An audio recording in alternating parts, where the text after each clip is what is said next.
വിശുദ്ധ ലൂക്കോസിന്റെ സുവിശേഷം 7-ാം അധ്യായം 11 മുതൽ 17 വരെയുള്ള വചനഭാഗങ്ങൾ ഈ സമയം നമുക്ക് ശ്രദ്ധിക്കാം. പിറ്റേന്നാൾ അവൻ നൈൻ എന്ന പട്ടണത്തിലേക്ക് പോകുമ്പോൾ അവന്റെ ശിഷ്യന്മാരും വളരെ പുരുഷാരവും കൂടെ പോയി. അവൻ പട്ടണത്തിന്റെ വാതിലിനോട് അടുത്തപ്പോൾ മരിച്ചുപോയ ഒരുവനെ പുറത്തു കൊണ്ടുവരുന്നു. അവൻ അമ്മയ്ക്ക് ഏകജാതനായ മകൻ, അവളോ വിധവയായിരുന്നു. പട്ടണത്തിലെ ഒരു വലിയ പുരുഷാരവും അവളോടുകൂടെ ഉണ്ടായിരുന്നു. അവളെ കണ്ടിട്ട് കർത്താവ് മനസ്സലിഞ്ഞ് അവളോട് കരയേണ്ട എന്ന് പറഞ്ഞു. അവൻ അടുത്തു ചെന്ന് മഞ്ചം തൊട്ടു. ചുമക്കുന്നവർ നിന്നു. ബാല്യക്കാരാ, എഴുന്നേൽക്കുക എന്ന് ഞാൻ നിന്നോട് പറയുന്നു എന്ന് അവൻ പറഞ്ഞു. മരിച്ചവൻ എഴുന്നേറ്റ് ഇരുന്ന് സംസാരിക്കുവാൻ തുടങ്ങി. അവൻ അവനെ അമ്മയ്ക്ക് ഏൽപ്പിച്ചു കൊടുത്തു. എല്ലാവർക്കും ഭയം പിടിച്ചു. ഒരു വലിയ പ്രവാചകൻ നമ്മുടെ ഇടയിൽ എഴുന്നേറ്റിരിക്കുന്നു, ദൈവം തന്റെ ജനത്തെ സന്ദർശിച്ചിരിക്കുന്നു എന്ന് പറഞ്ഞ് ദൈവത്തെ മഹത്വീകരിച്ചു. അവനെക്കുറിച്ചുള്ള ഈ ശ്രുതി യഹൂദയിലൊക്കെയും ചുറ്റുമുള്ള നാടെങ്ങും പരന്നു. പിറ്റേന്നാൾ അവൻ നയീൻ എന്ന പട്ടണത്തിലേക്ക് പോകുമ്പോൾ അവന്റെ ശിഷ്യന്മാരും വളരെ പുരുഷാരവും കൂടെ പോയി. പിറ്റേന്നാൾ പിറ്റേന്നാൾ എന്ന വേദപുസ്തകത്തിൽ രേഖപ്പെടുത്തിയിരിക്കുമ്പോൾ അതിന്റെ തലേ ദിവസം എന്തോ ഒരു കാര്യം ഉണ്ടായിട്ടുണ്ട്. അല്ലെങ്കിൽ ഈ സംഭവം മാത്രമേ പരാമർശിക്കുള്ളായിരുന്നു. പിറ്റേന്നാൾ, നെക്സ്റ്റ് ഡേ അല്ലെങ്കിൽ ഡേ ആഫ്റ്റർ എന്ന് പറയണമെങ്കിൽ അതിന്റെ തലേ ദിവസം എന്തോ ഒരു ഇൻസിഡന്റ് ഉണ്ടായിട്ടുണ്ട്. ആ സംഭവം ലൂക്കോസ് സുവിശേഷം 7-ാം അധ്യായത്തിന്റെ 1 മുതലുള്ള വാക്യത്തിൽ കാണാം. ജനം കേൾക്കെ തന്റെ വചനം പറഞ്ഞു തീർന്ന ശേഷം അവൻ കബർന്നഹൂമിൽ ചെന്നു. 2-ാമത്തെ വാക്യം, അവിടെ ഒരു ശതാധിപന് പ്രിയനായ ദാസൻ ദീനം പിടിച്ച് കിടന്നിരുന്നു. അടുത്ത വാക്യം, അവൻ യേശുവിന്റെ വസ്തുത കേട്ടിട്ട് അവൻ വന്ന് തന്റെ ദാസനെ രക്ഷിക്കേണ്ടതിന് അവനോട് അപേക്ഷിക്കുവാൻ യഹൂദന്മാരുടെ മൂപ്പന്മാരെ അവന്റെ അടുക്കൽ അയച്ചു. അവർ യേശുവിന്റെ അടുക്കൽ വന്ന് അവനോട് താല്പര്യമായി അപേക്ഷിച്ചു. നീ അത് ചെയ്തു കൊടുക്കുവാൻ അവൻ യോഗ്യൻ. അവൻ നമ്മുടെ ജനത്തെ സ്നേഹിക്കുന്നു, ഞങ്ങൾക്ക് ഒരു പള്ളിയും പണിതു തന്നിരിക്കുന്നു എന്ന് പറഞ്ഞു. യേശു അവരോടുകൂടെ പോയി. വീടിനോട് അടുക്കാറായപ്പോൾ ശതാധിപൻ സ്നേഹിതന്മാരെ അവന്റെ അടുക്കൽ അയച്ചു. കർത്താവേ, പ്രയാസപ്പെടേണ്ട, നീ എൻ്റെ പുരയ്ക്കകത്ത് വരുവാൻ ഞാൻ പോരാത്തവൻ. അതുകൊണ്ട് നിന്റെ അടുക്കൽ വരുവാൻ ഞാൻ യോഗ്യനെന്ന് എനിക്ക് തോന്നിയിട്ടില്ല. ഒരു വാക്ക് കൽപ്പിച്ചാൽ എൻ്റെ ബാല്യക്കാരന് സൗഖ്യം വരും. ഞാനും അധികാരത്തിന് കീഴ്പ്പെട്ട മനുഷ്യൻ, എൻ്റെ കീഴിൽ പടയാളികളുണ്ട്.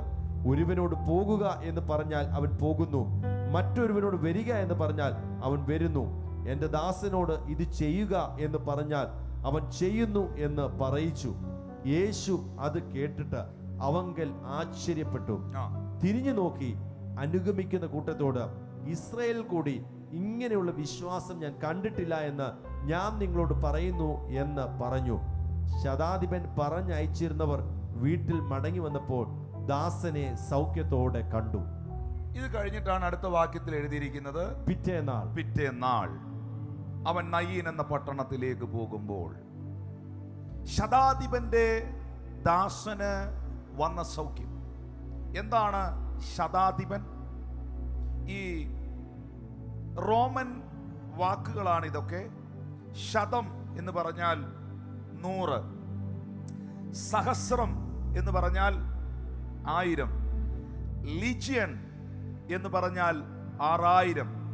അതുകൊണ്ടാണ് വേദപുസ്തകത്തിൽ 6000 ഭൂതം ശരീരത്തിൽ വസിച്ചിരുന്ന മനുഷ്യനെ ലെഗ്യോൻ ബാധിച്ചവൻ എന്ന് പറഞ്ഞത്. ലിജിയൻ 6000.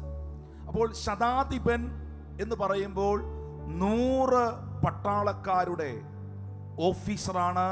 100 പട്ടാളക്കാർക്ക് മീതെ ഉള്ള മനുഷ്യനാണ്. ഇത് നമ്മൾ ഈ ശതാധിപന്റെ ദാസന് സൗഖ്യം വരുത്തി എന്ന് നമ്മൾ ബൈബിളിൽ വായിക്കുമ്പോൾ പല സന്ദർഭങ്ങളിലും ഇതിന്റെ പശ്ചാത്തലം നമ്മൾ പരിശോധിക്കാറില്ല, പഠിക്കാൻ ശ്രമിക്കാറില്ല. ഇപ്പോഴും ശതാധിപൻ ആര് എന്ന് ചോദിച്ചാൽ അറിയാത്തവരുമുണ്ട്. ഒരു ശതാധിപനിൽ 7 ഉത്തരവാദിത്തമാണുള്ളത്. ശതാധിപൻ എന്ന് പറയുമ്പോൾ വെറുതെ അങ്ങ് പറയുകയല്ല. ആ മനുഷ്യൻ പറഞ്ഞല്ലോ, ഞാനും അധികാരത്തിന് കീഴിലുള്ളവൻ. ഹല്ലേലൂയ. 7 ഉത്തരവാദിത്തങ്ങളാണ്, 7 റെസ്പോൺസിബിലിറ്റീസ് ആണ്, 7 അതോറിറ്റീസ് ആണ് ഒരു ശതാധിപനിലുള്ളത്. ഒന്ന്, ഒരു ശതാധിപനാണ് ഈ പട്ടാളക്കാർക്ക് കായിക പരിശീലനം കൊടുക്കുന്നത്. ഒരു റോമൻ ശതാധിപനാണ് ആയുധ പരിശീലനം കൊടുക്കുന്നത്. ഒരു റോമൻ ശതാധിപനാണ് പരേഡുകൾ, ആർമി പരേഡുകൾ നയിക്കുന്നത്. ഒരു റോമൻ ശതാധിപനാണ് ആർമി ബറ്റാലിയന്റെ പാളയങ്ങളുടെ മേൽനോട്ടം വഹിക്കുന്നത്. ഒരു റോമൻ ശതാധിപനാണ് യുദ്ധത്തിന് നേതൃത്വം കൊടുക്കുന്നത്. ഒരു റോമൻ ശതാധിപനാണ് കുറ്റവാളികൾക്ക് ശിക്ഷ നൽകുന്നത്. ഒരു റോമൻ ശതാധിപനാണ് വധശിക്ഷ നടപ്പിലാക്കുന്നത്. ഇങ്ങനെ 7 ഉത്തരവാദിത്തങ്ങളുള്ള അധികാരമുള്ള അധികാരിയാണ് ഒരു ശതാധിപൻ എന്ന് പറയുന്നത്. ഇനി ഇസ്രായേലിൽ പോലും ഇതുപോലൊരു വിശ്വാസം ഞാൻ കണ്ടിട്ടില്ല എന്ന് യേശു കർത്താവാണ് പറയുന്നത്. ഇന്ത്യയിൽ ഇതുപോലൊരുത്തനില്ല, അമേരിക്കയിൽ ഇതുപോലൊരുത്തനില്ല എന്ന അതേ ആശയം എടുക്കണം. കർത്താവ് പറഞ്ഞത് കബർന്നഹോമിൽ ഇതുപോലൊരുത്തനില്ലെന്നല്ല, ഗലീലയിൽ ഇതുപോലൊരു വിശ്വാസം ഇല്ലെന്നല്ല, ബഥാനിയയിൽ ഇതുപോലൊരു വിശ്വാസം ഇല്ലെന്നല്ല, ഈ രാജ്യത്തിൽ ഇതുപോലൊരുത്തനില്ല എന്നാണ്. കാരണം ഇസ്രായേൽ ഒരു രാജ്യമാണ്. അപ്പൊ നമ്മൾ ഇതിൽ നിന്ന് മനസ്സിലാക്കണം, ഇത് പറയുന്നത് എല്ലാവരെയും പുകഴ്ത്തുന്ന, പുകഴ്ത്തണ്ടാത്തവനെയും പുകഴ്ത്തുന്ന, എല്ലാവരെയും ചുമ്മാ പൊക്കി പറയുന്ന, എല്ലാവരെയും പ്രശംസിക്കുന്ന, അല്ലെങ്കിൽ നമ്മുടെയൊക്കെ ഭാഷയെ പറഞ്ഞാല് മദ്യപിച്ച് മയക്കുമരുന്നടിച്ച് ലിവർ നഷ്ടപ്പെട്ട് മരിച്ചു കിടക്കുന്നവനും ഇപ്പോൾ ദൂതന്മാരുടെ മധ്യയിൽ ദൈവത്തെ ആരാധിക്കുകയാണ് എന്ന് അനുശോചനം പറയുന്ന ഒരാളല്ല ഈ പറഞ്ഞിരിക്കുന്നത്. ഇത് പറഞ്ഞ ആൾ യേശുവാണ്. ഒരാളൊരു വാക്ക് പറയുമ്പോൾ ആ പറഞ്ഞ വ്യക്തിയാണ് നമ്മൾ ശ്രദ്ധിക്കേണ്ടത്. ഇസ്രായേലിൽ പോലും ഞാൻ ഇതുപോലൊരു വിശ്വാസം കണ്ടിട്ടില്ല. ഇന്ത്യയിൽ ഒരുത്തനും ഇത്രയും വിശ്വാസം ഇല്ല.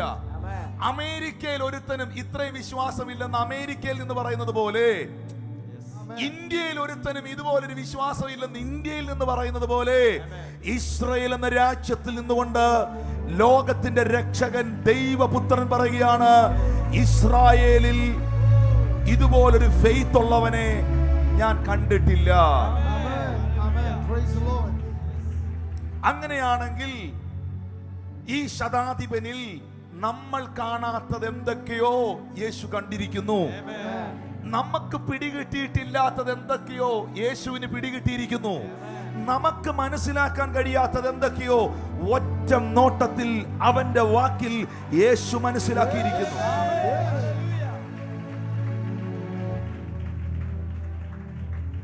മനുഷ്യൻ എന്നെ നോക്കി പറയുന്ന വാക്കുകൾ ആ വ്യക്തിയുടെ അനുഭവത്തിൽ നിന്നും അഭിപ്രായങ്ങളിൽ നിന്നുമായിരിക്കും. ഒരു മനുഷ്യൻ നിങ്ങളെ പുകഴ്ത്തി പറയുന്ന വാക്കുകൾ ആ വ്യക്തി നിങ്ങളോട് ബിഹേവ് ചെയ്ത ബിഹേവിയറുകളിൽ നിന്നായിരിക്കും, പെരുമാറ്റങ്ങളിൽ നിന്നായിരിക്കും. പക്ഷെ ദൈവം ഒരാളെ നോക്കി ഇതുപോലൊരു വിശ്വാസമുള്ളവനെ ഞാൻ കണ്ടിട്ടില്ലെന്ന് പറയുന്നെങ്കിൽ ദൈവം അവന്റെ ഹൃദയത്തെ കണ്ടോണ്ടായിരിക്കും പറയുന്നത്.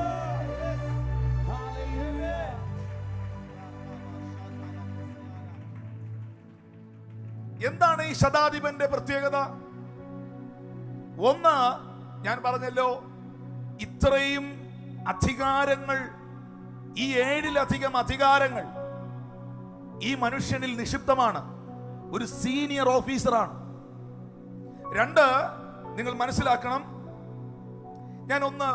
എന്റെ വിഷയം അതല്ല. ഞാൻ ഇതിൽ നിന്ന് അതിൽ നിൽക്കും. എന്റെ വിഷയത്തിലേക്ക് എനിക്ക് വരണം. കർത്താവ് ഏൽപ്പിച്ചത് എനിക്ക് ഇവിടെ പങ്കുവയ്ക്കണം. എന്നാൽ ഈ മനുഷ്യനെ കുറിച്ച് ലൂക്കോസ് 7:3 എഴുതിയിട്ടുണ്ട്. അവൻ ശതാധിപൻ യേശുവിന്റെ അടുക്കൽ വന്നത് തന്റെ ദാസന് വേണ്ടിയിട്ടാണ്.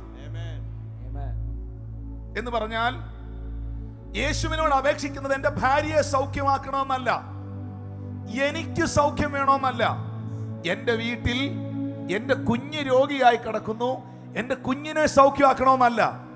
ഈ ശതാധിപൻ വന്നിരിക്കുന്നത് തന്റെ കീഴിൽ പണി ചെയ്യുന്ന, തനിക്ക് വേണ്ടി ജോലി ചെയ്യുന്ന തന്റെ വേലക്കാരന് വേണ്ടി, തന്റെ സെർവന്റിന് വേണ്ടി അപേക്ഷിക്കാനാണ്. തന്റെ ദാസന് വേണ്ടിയാണ്. നമുക്ക് വേണ്ടി നമ്മൾ പ്രാർത്ഥിക്കും, നമ്മുടെ മക്കൾക്ക് വേണ്ടി നമ്മൾ പ്രാർത്ഥിക്കും, നമ്മുടെ സഹോദരങ്ങൾക്ക് വേണ്ടി നമ്മൾ പ്രാർത്ഥിക്കും. നമ്മുടെ ആവശ്യങ്ങൾ ഘോരമായി നമ്മൾ പറഞ്ഞിരിക്കും, പ്രഖ്യാപിച്ചിരിക്കും.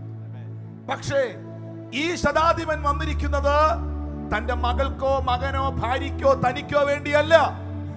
ഈ ശതാധിപൻ വന്നിരിക്കുന്നത് തന്റെ സെർവന്റിന് വേണ്ടിയാണ്, തന്റെ ജോലിക്കാരന് വേണ്ടിയാണ്. തന്റെ ജോലിക്കാരന് സുഖമില്ല, തന്റെ കൂടെ പണിയെടുത്തോണ്ടിരിക്കുന്ന സെർവന്റ് രോഗിയായിരിക്കുന്നു. ശരിക്കും ഇസ്രായേലിൽ ഇങ്ങനൊരു ഓഫീസർ, ഇത്രയും പദവിയുള്ള ഒരു ശതാധിപൻ, തന്റെ കൂടെ ഒത്തിരി ജോലിക്കാർ കാണും. അതിൽ ഒരു ജോലിക്കാരൻ രോഗിയായി തീർന്നാൽ അടിമ, ഈ സെർവന്റ് എന്ന് പറയുമ്പോൾ അന്നത്തെ കാലത്ത് ഒരു അടിമയെ പോലെയാണ്. ഈ അടിമ പ്രയാസത്തിലാകുമ്പോ ഒന്നുകിൽ അവനെ മാറ്റി നിർത്തും, അല്ലെ അവനെ ജോലിയിൽ നിന്ന് വിശ്രമത്തിന് വിടും, അല്ലെ അവനെ വീട്ടിൽ പൊക്കോളാൻ പറയും. പക്ഷെ ഈ ശതാധിപൻ തന്റെ ദാസനെ സ്നേഹിച്ചു. ഞാൻ പറഞ്ഞല്ലോ, ഇസ്രായേലിൽ പോലും നിന്നെ പോലൊരുത്തൻ ഇല്ല എന്ന് തമ്പുരാൻ ദൈവം പറയണമെങ്കിൽ, യേശു പറയണമെങ്കിൽ, നമ്മൾ കാണാത്തത് എന്തൊക്കെയോ അവനിൽ കർത്താവ് കണ്ടതുകൊണ്ടാണ്.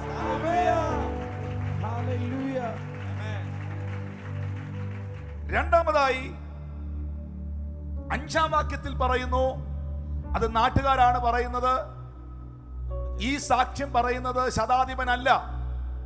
ഈ സാക്ഷ്യം പറയുന്നത് ഈ ശതാധിപനെ അറിയാവുന്ന ഒരു കൂട്ടം ആളുകളാണ്.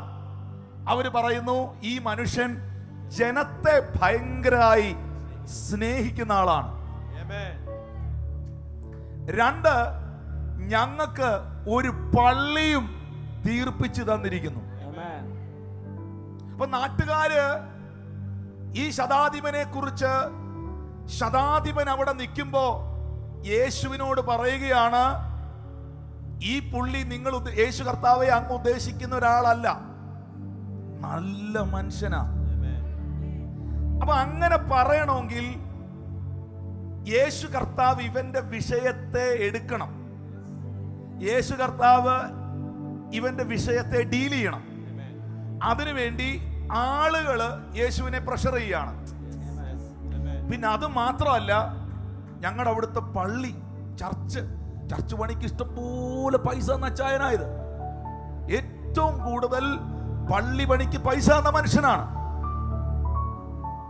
അപ്പൊ ഇതൊക്കെ പറയുമ്പോ ഞങ്ങൾക്ക് സിനഗോഗ് പണിഞ്ഞു തന്നിട്ടുണ്ട്, പള്ളി പണിക്ക് കാശ് തന്നിട്ടുണ്ട്, ചാരിറ്റി വർക്ക് നടത്തുന്നുണ്ട്, ജനത്തെ ഭയങ്കരമായിട്ട് സ്നേഹിക്കുന്നുണ്ട് എന്നൊക്കെ പറയുമ്പം ജനം കരുതി യേശു കർത്താവ് എന്നാ പിന്നെ അച്ചായനെ മുന്നോട്ട് വിട്ടാട്ടെ എന്ന് പറയുന്നു. ആരും മിണ്ടുന്നില്ല. Praise the Lord. ഹല്ലേലൂയ. ജനം എന്തൊക്കെ പറഞ്ഞാലും എന്റെ ദൈവം നിന്റെ ഹൃദയത്തെ അറിഞ്ഞേ പ്രവർത്തിക്കുള്ളൂ.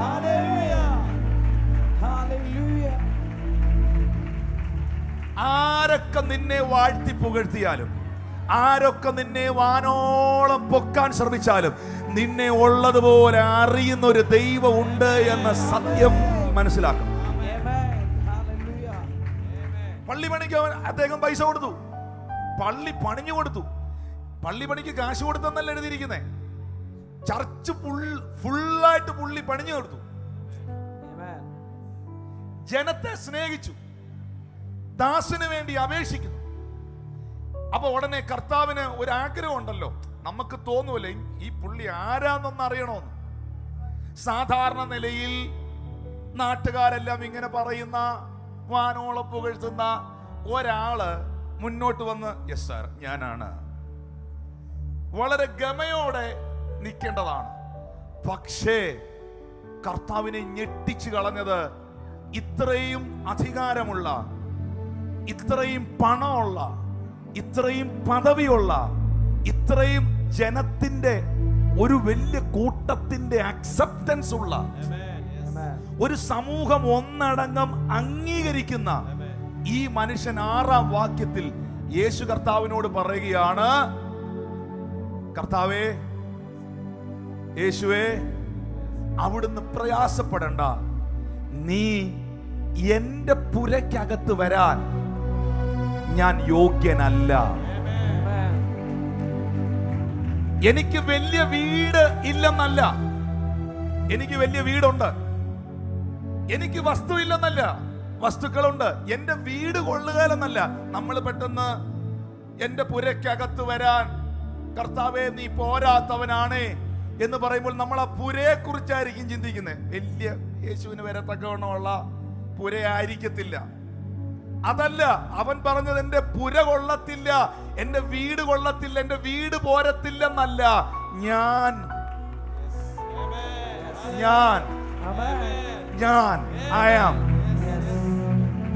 ഞാൻ പോരാത്തവനാണ്.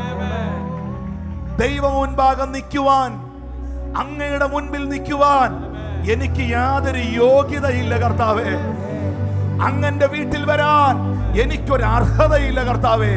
എനിക്ക് വീടുണ്ടായിരിക്കാം, ബംഗ്ലാവ് ഉണ്ടായിരിക്കാം, ആൾബലമുണ്ടായിരിക്കാം, അധികാരമുണ്ടായിരിക്കാം.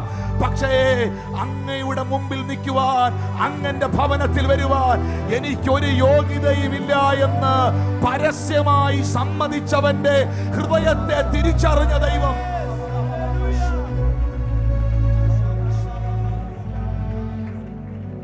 അഭിമാനം കൊള്ളേണ്ട സാഹചര്യത്തിൽ, ശരിക്കും അഭിമാനം കൊള്ളേണ്ട സാഹചര്യത്തിൽ എല്ലാവരും തന്നെ വാഴ്ത്തി പുകഴ്ത്തുമ്പോൾ ദൈവ മുൻപാകെ മനസ്സുകൊണ്ടും വാക്കുകൊണ്ടും ഹൃദയം കൊണ്ടും താഴുന്ന, ഞാൻ ഒന്നുമില്ലപ്പാ എന്ന് പറയുന്ന ഒരാറ്റിറ്റ്യൂഡ് ശതാധിപനിൽ കർത്താവ് കണ്ടപ്പോ പറഞ്ഞു, ഇവനെ പോലൊരുത്തൻ ഈ രാജ്യത്തിൽ ഇല്ലെന്ന്. ഒന്ന് കരമടിച്ച് കർത്താവിന് നന്ദി. ഇവനെ പോലൊരുത്തൻ ഈ രാജ്യത്തിൽ ഇല്ലെന്ന്. Oh Jesus.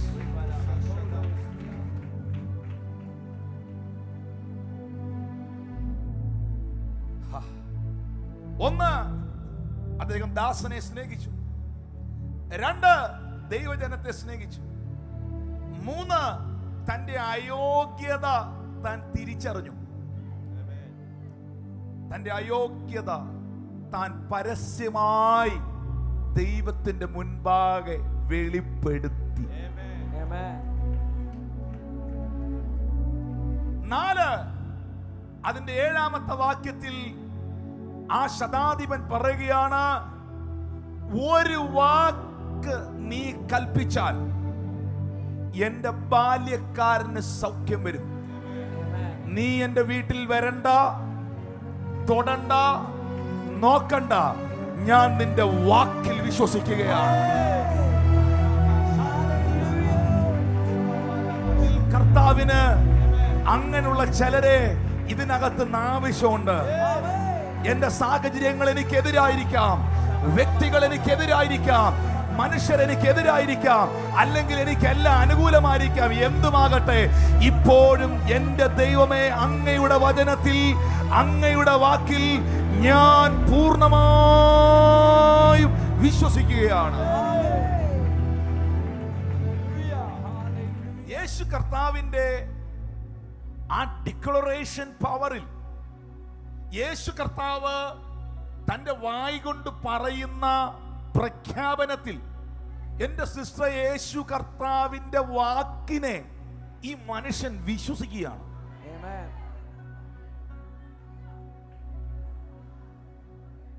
ആ അധികാരത്തെ താൻ തിരിച്ചറിയുകയാണ്. ഞാനും നിങ്ങൾ സേവിക്കുന്ന ദൈവപുത്രനായ യേശുവിന്റെ അധികാരത്തെയും അവന്റെ വചനത്തിന്റെ ശക്തിയെയും അവന്റെ വാക്കുകളുടെ പവറിനെയും നീ തിരിച്ചറിഞ്ഞാൽ, കിലോമീറ്ററുകൾക്കപ്പുറത്ത് നിനക്ക് പോലും കാണാൻ കഴിയാത്തടുത്ത് ഒരു വലിയ അത്ഭുതത്തെ ആത്മതലങ്ങളിൽ സ്വർഗത്തിലെ ദൈവം ഇന്ന് പകൽ ചെയ്തെടുക്കുമെന്ന് പരിശുദ്ധാത്മാവ് നിന്നോട് പ്രവചിക്കുകയാണ്. എന്നെ ഏറ്റവും കൂടുതൽ അത്ഭുതപ്പെടുത്തിയത് യേശു പറഞ്ഞ വാക്കാണ്. അവൻ ആശ്ചര്യപ്പെട്ടു എന്നവിടെ എഴുതിയിട്ടുണ്ട്. യേശു ആശ്ചര്യപ്പെട്ടു. യേശു അത് കേട്ടിട്ട് അവങ്കൽ ആ വ്യക്തിയുടെ വാക്കിൽ അത്ഭുതപ്പെട്ടു. ഇംഗ്ലീഷ് ട്രാൻസ്ലേഷനിൽ he marveled at him, എന്നാൽ മറ്റു ചില പരിഭാഷകളിൽ amazed എന്ന പദവും രേഖപ്പെടുത്തിയിട്ടുണ്ട്. ദൈവം നമ്മുടെ ജീവിതത്തിൽ ചെയ്യുന്ന പ്രവർത്തികൾ കണ്ട് നമ്മൾ അത്ഭുതപ്പെട്ടിട്ടുണ്ട്. ദൈവം ജീവിതത്തിൽ ചെയ്ത ഏതെങ്കിലും ഒരു കാര്യം ഓർത്ത് അത്ഭുതപ്പെട്ടിട്ടുള്ളവരെന്ന് കൈ ഉയർത്തി. പക്ഷെ നിങ്ങൾക്ക് ആർക്കെങ്കിലും ഇതുവരെ ദൈവത്തെ അത്ഭുതപ്പെടുത്താൻ പറ്റിയിട്ടുണ്ടോ? ദൈവം ചെയ്ത കാര്യം കണ്ടിട്ട് നമ്മൾ ഞെട്ടിയിട്ടുണ്ട്. പക്ഷെ നിങ്ങളുടെ ഒരു പ്രവൃത്തി കണ്ടിട്ട് ദൈവം ഞെട്ടിയിട്ടുണ്ടോ? ഞാൻ ദൈവത്തിന്റെ പ്രവൃത്തികൾ കണ്ട് അമേസ്ഡ് ആയിട്ടുണ്ട്. പക്ഷെ ദൈവം എന്റെ ചില പ്രവൃത്തികൾ കണ്ടും എന്റെ വിശ്വാസത്തിന്റെ പ്രഖ്യാപനങ്ങൾ കണ്ടും ഞാൻ വിശ്വാസത്താൽ വയ്ക്കുന്ന ചില ചുവടുകൾ കണ്ടും ദൈവം സ്വർഗത്തിൽ നിന്നിട്ട് അത്ഭുതത്തോടെ എന്നെ നോക്കാനിടയായിട്ടുണ്ട്.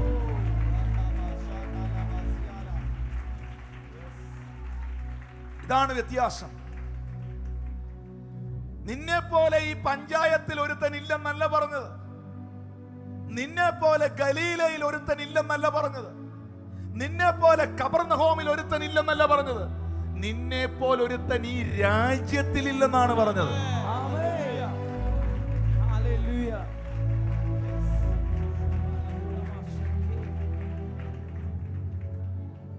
ശരിക്കും ദൈവം അത്ഭുതപ്പെട്ടു. ഈ മാർവൽ at him, അവൻ ആശ്ചര്യപ്പെട്ടു.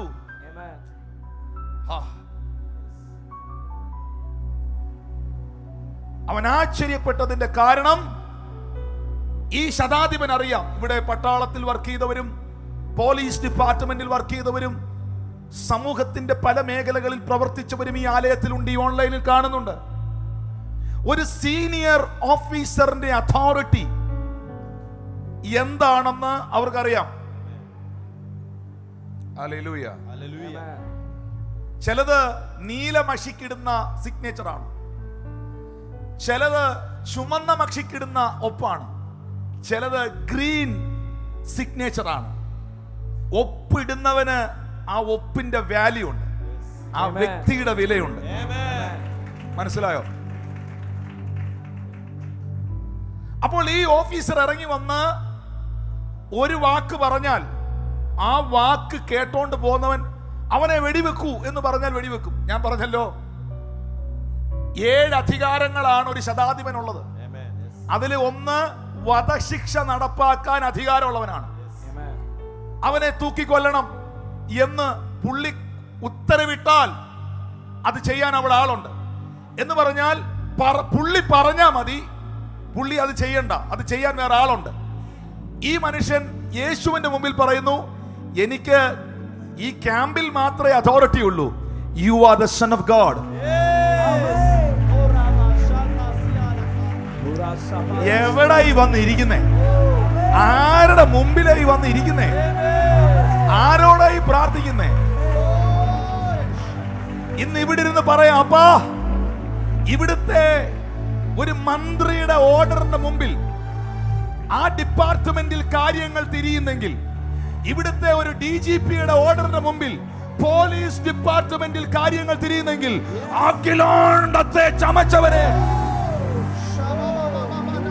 the creator of the universe, Jesus, ഞാൻ ആരെ ആരാധിക്കുന്നേ? നിനക്കിതിന്റെ വില അറിയോ? നീ എവിടെ വന്നിരിക്കുന്നെന്ന് നിനക്കറിയോ?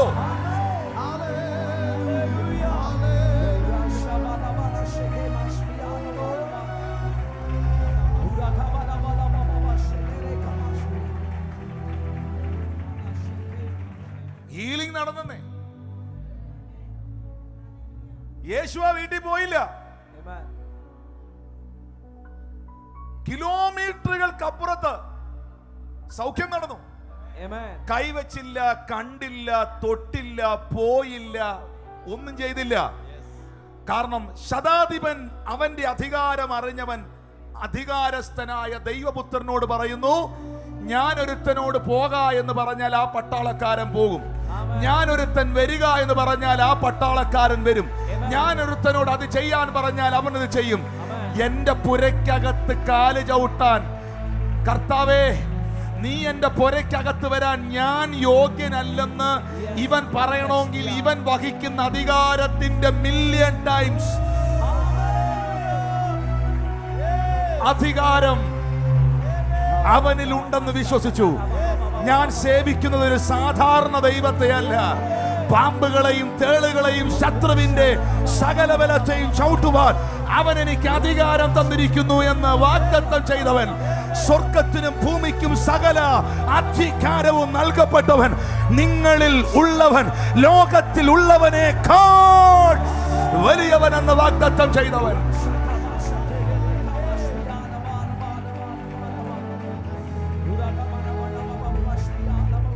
ശരിക്കും ഈ ശതാധിപന്റെ ദാസന്റെ സൗഖ്യം എല്ലാരും അറിഞ്ഞു. അപ്പൊ അവിടെ ഒരു ക്രൗഡുണ്ട്, അവിടെ ഒരു ജനക്കൂട്ടമുണ്ട്. ഇപ്പോ യേശു നിൽക്കുന്നിടത്ത് ഒരു ജനക്കൂട്ടമുണ്ട്. പിന്നെ ഹീലായത് ശതാധിപന്റെ ദാസനാണ്.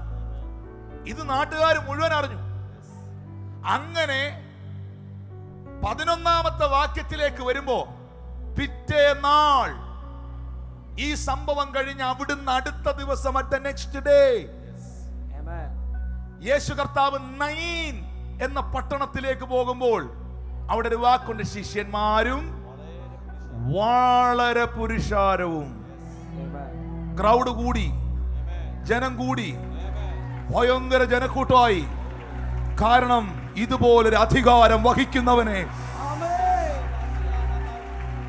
Oh Jesus,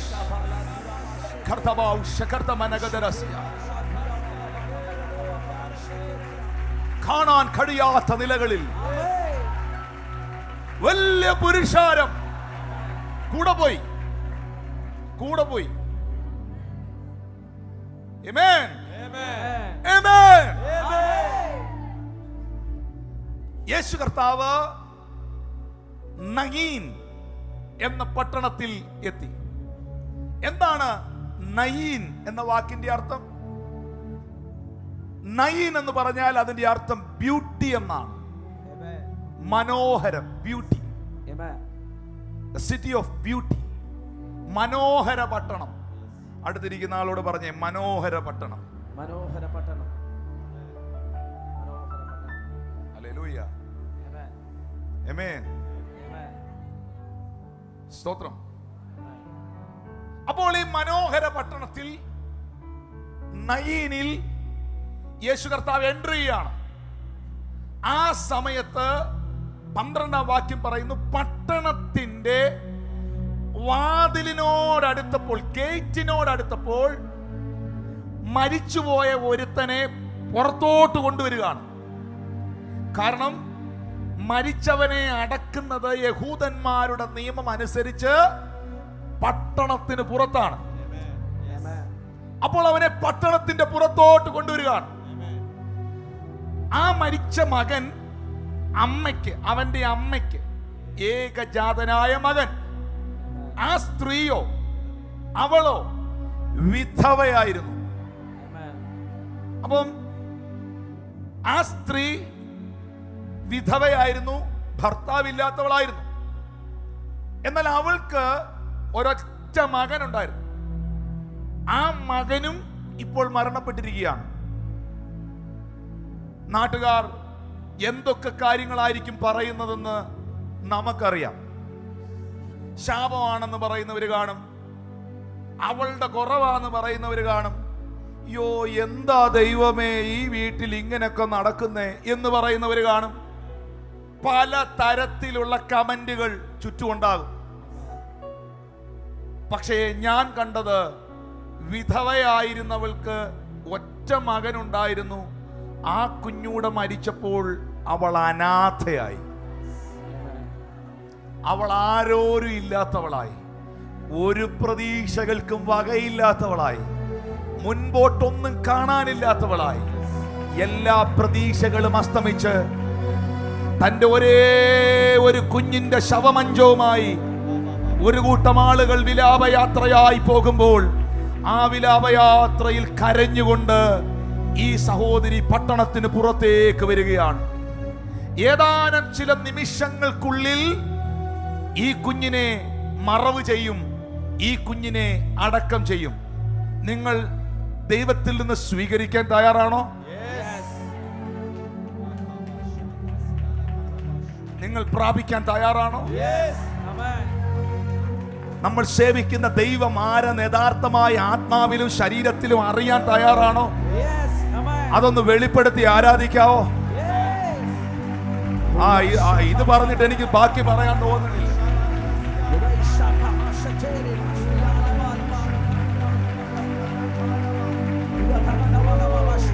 Listen to me.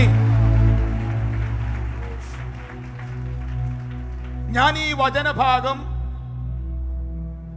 ദൈവസന്നിധിയിൽ പ്രാർത്ഥിച്ച് പ്രിപ്പയർ ചെയ്യുമ്പോൾ, അല്ലെങ്കിൽ അതിങ്ങനെ മെഡിറ്റേറ്റ് ചെയ്തുകൊണ്ടിരിക്കുമ്പോൾ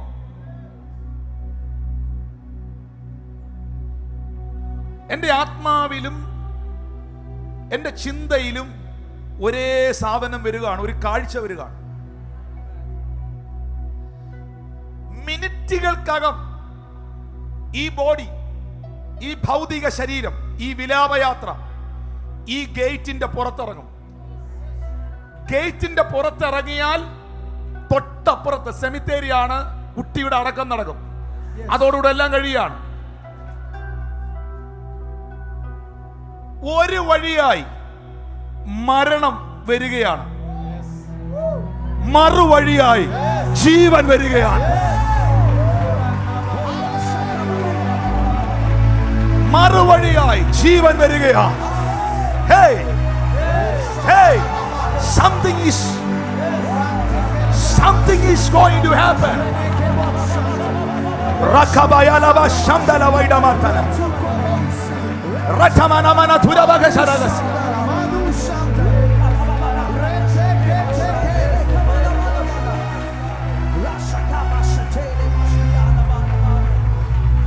മരണവും ജീവനുമായി കൂട്ടിമുട്ടാൻ പോവുകയാണ്. മരണവും ജീവനുമായി കൂട്ടിമുട്ടാൻ പോവുകയാണ്. മരണവും പുനരുത്ഥാനവുമായി കൂട്ടിമുട്ടാൻ പോവുകയാണ്. യേശു പറഞ്ഞു, ഞാൻ തന്നെ പുനരുത്ഥാനവും, ഞാൻ തന്നെ പുനരുത്ഥാനവും. യേശു പറഞ്ഞു, ഞാൻ തന്നെ പുനരുത്ഥാനവും ജീവനുമാകുന്നു.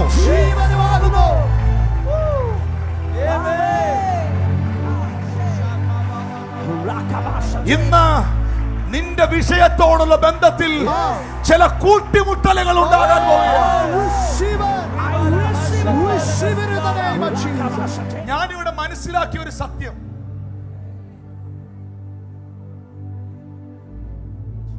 ഇതിനകത്തെ ടൈമിംഗ്.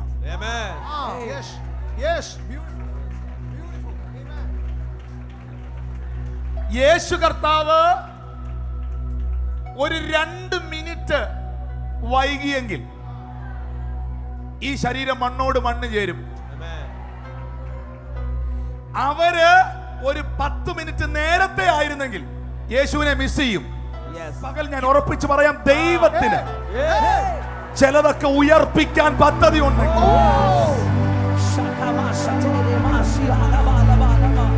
എന്റെ സമയം എനിക്ക് തെറ്റിയെന്ന് തോന്നിയാലും ദൈവത്തിന്റെ സമയം തെറ്റിയിട്ടില്ല. എന്റെ സമയം എനിക്ക് പോയെന്ന് തോന്നിയാലും ദൈവത്തിന്റെ ടൈം തെറ്റിയിട്ടില്ല.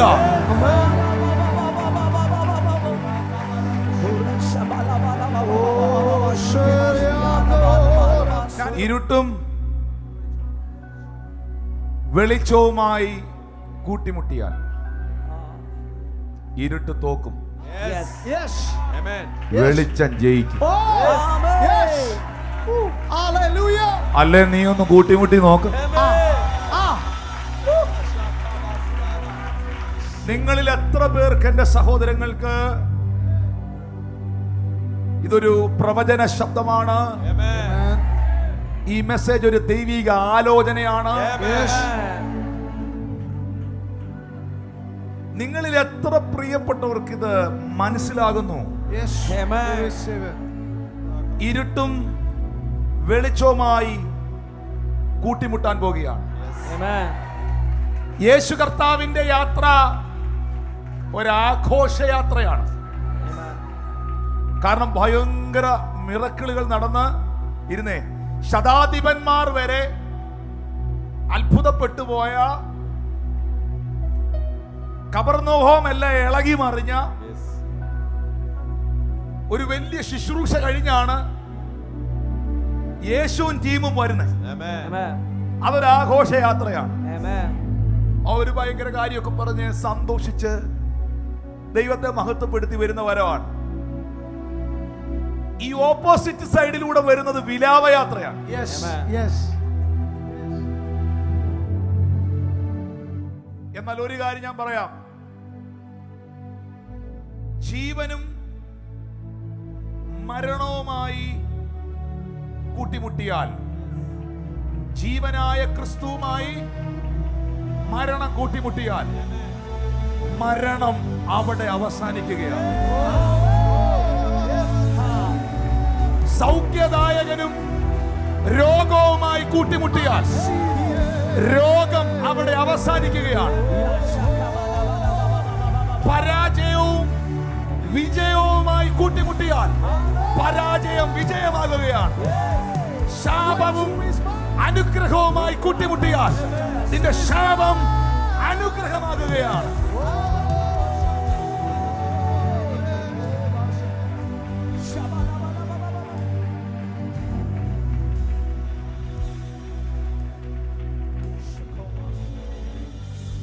ഈ സഹോദരി യേശുവിനോട് പറഞ്ഞില്ല. നിങ്ങളുടെയും എന്റെയും ഭാഷയിൽ പറഞ്ഞാൽ ഒരു വാക്ക് പോലും അവൾ യേശുവിനോട് പ്രാർത്ഥിച്ചില്ല. കർത്താവേ, എന്റെ കുഞ്ഞ് മരിച്ചു, അവനെ ഒന്ന് ഉയർപ്പിക്കണേ എന്നവൾ ആവശ്യപ്പെട്ടില്ല, ചോദിച്ചില്ല, അപേക്ഷിച്ചില്ല, മുട്ടുകുത്തിയില്ല, ഒന്നും ചെയ്തില്ല.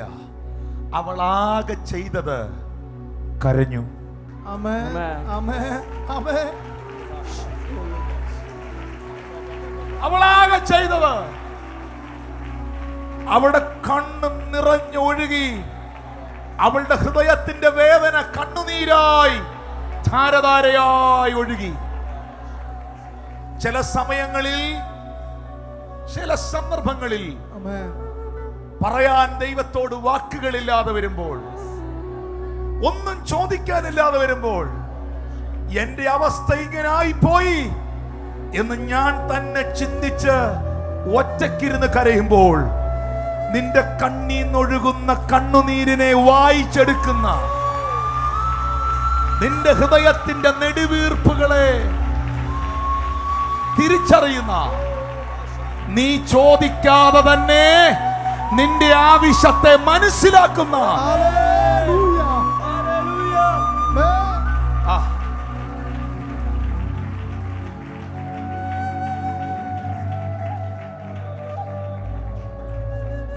സ്ത്രീയെ കരയേണ്ട. കർത്താവ് അവളെ കണ്ട് പറഞ്ഞു. എന്തേലും വായിക്കണം. മനസ്സലിഞ്ഞു. കർത്താവ് അവളെ കണ്ട് മനസ്സലിഞ്ഞു. മനസ്സലിഞ്ഞു. ദൈവമക്കളെ, നമ്മളുടെ 21 ദിവസത്തെ പ്രാർത്ഥനയെക്കായാലും നമ്മൾ പ്രഖ്യാപിക്കുന്ന പല പ്രഖ്യാപനങ്ങളെക്കാളും അതൊക്കെ ആവശ്യമാണ്. നമ്മൾ ചെയ്യുന്ന പല പ്രവൃത്തികളെക്കായാലും ഏറ്റവും പ്രധാനപ്പെട്ട ഒന്നാണ് ദൈവത്തിന് നമ്മളോട് തോന്നേണ്ട മനസ്സലിവ്. Amen. Praise the Lord.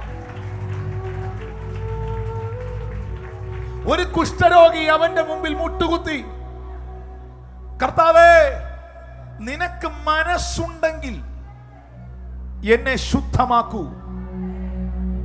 അടുത്ത വാക്ക് എന്റെ ദൈവം ആരാണ് എന്ന് വെളിപ്പെടുത്തുന്നതാണ്. മനസ്സുണ്ട്, ശുദ്ധമാകാം.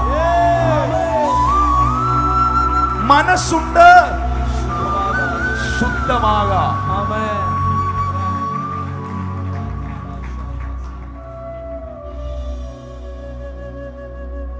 രണ്ടോ മൂന്നോ പേരുടെ നാമത്തിൽ എവിടെ കൂടിയാലും അതിന്റെ മധ്യയിൽ ഞാൻ ഉണ്ടെന്ന് പറഞ്ഞ കർത്താവ് ഇതിന്റെ നടുവിലുണ്ട്. ആമേൻ. ഇന്ന് ചില കൂട്ടിമുട്ടലുകൾ നടക്കുക ഇതിനകത്ത്. Amen. Amen. Yes. Hallelujah.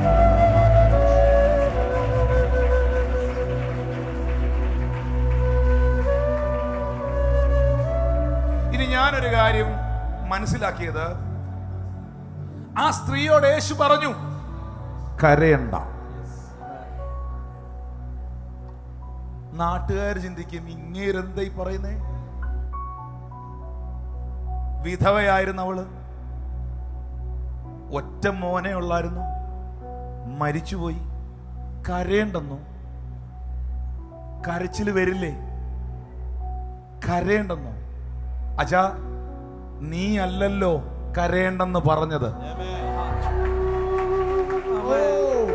അവൻ കരയേണ്ടെന്ന് പറഞ്ഞെങ്കിൽ അവന്റെ കയ്യിൽ അതിന്റെ പരിഹാരമുണ്ട്.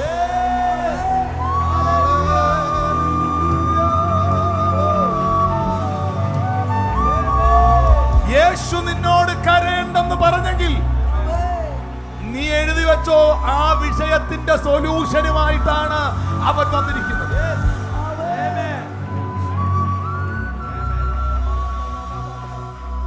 കടഭാരം നിമിത്തം, സാമ്പത്തിക പ്രയാസം നിമിത്തം ഭാരപ്പെട്ടിരിക്കുമ്പോൾ പരിശുദ്ധാത്മാവ് നിങ്ങളുടെ ഹൃദയത്തിൽ ഇങ്ങനെ തോന്നിപ്പിക്കുകയാണ്, വിഷമിക്കണ്ട.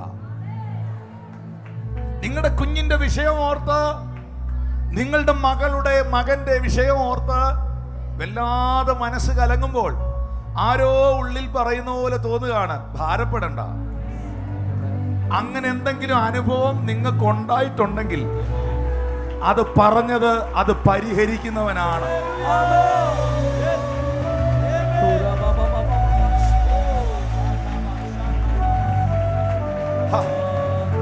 അങ്ങനെ അനുഭവമുള്ളവർക്ക് ആരാധിക്കാം.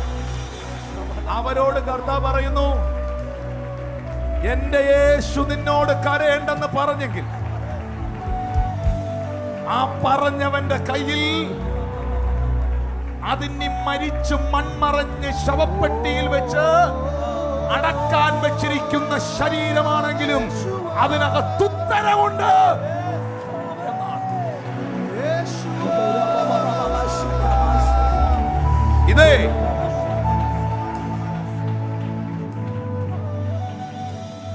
ഇത് ക്യാൻസർ പേഷ്യന്റ് അല്ല, ഇത് കേസ് നടുവേദനയല്ല, Amen. ഇത് കൈവക്കാൻ വയ്യ ബ്രദർ, തോളലിന്റെ പ്രശ്നമല്ല. മരിച്ചു മൂക്കി പഞ്ഞി വെച്ച് കൈയും കാലും കൂട്ടിക്കെട്ടി റൂമാല് കൊണ്ട് പൊതിഞ്ഞ് പെട്ടിക്കകത്ത് വെച്ച് മഞ്ചത്തിനകത്ത് കയറ്റി അടക്കാൻ കൊണ്ടുപോകുന്ന ബോഡിയാണിത്. Hallelujah. അതിന്റെ ഫ്രണ്ടിൽ കയറി നിന്ന്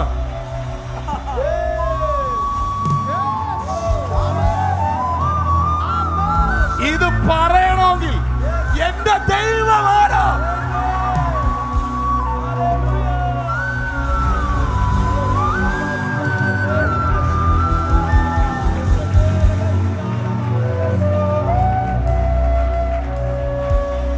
വീണ്ടും പറയുന്നു,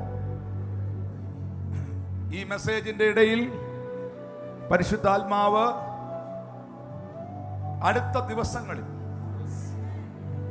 നിങ്ങളുടെ ജീവിതത്തിൽ,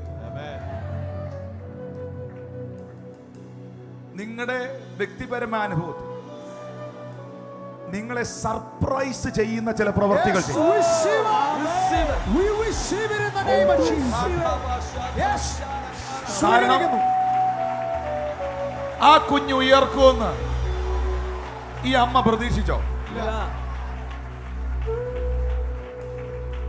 ഞാൻ പ്രതീക്ഷിക്കാത്തൊരു ഗിഫ്റ്റ് എനിക്ക് കിട്ടുന്നതാണ് സർപ്രൈസ് ഗിഫ്റ്റ്. ഞാൻ പ്രതീക്ഷിക്കാത്തൊരു സാധനം എന്റെ കയ്യിലോട്ട് കൊണ്ട് തരുന്നതാണ് എന്നെ സർപ്രൈസ് ചെയ്യുന്നത്. The Lord Almighty is going to surprise you in this day. In the name of Jesus.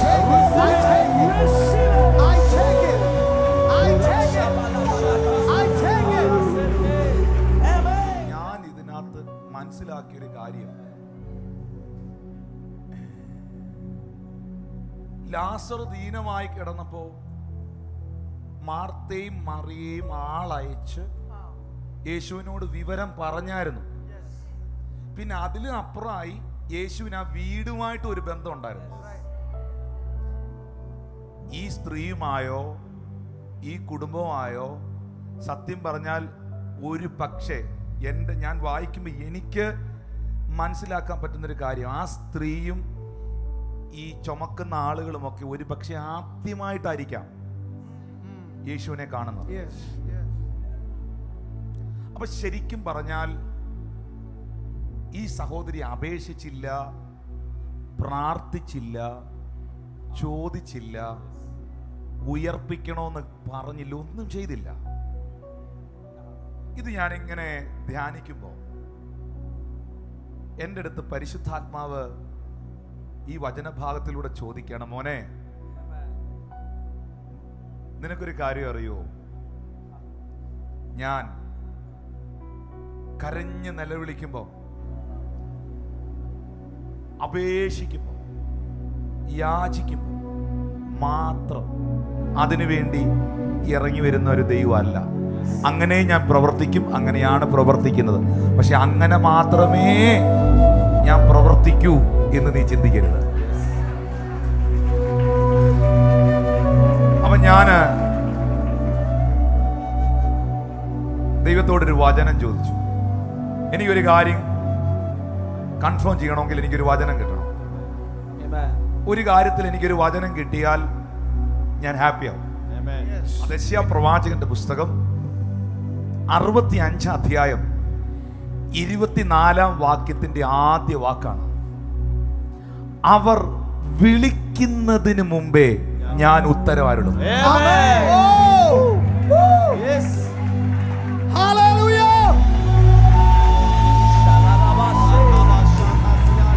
അവർ വിളിക്കുന്നതിന് മുൻപേ ഞാൻ ഉത്തരവാരുള്ളൂ. നീ അങ്ങോട്ട് നിന്റെ വിഷയം പറയുന്നതിന് മുമ്പേ ഇങ്ങോട്ട് മറുപടി വരും. അവർ വിളിക്കുന്നതിന് മുമ്പേ.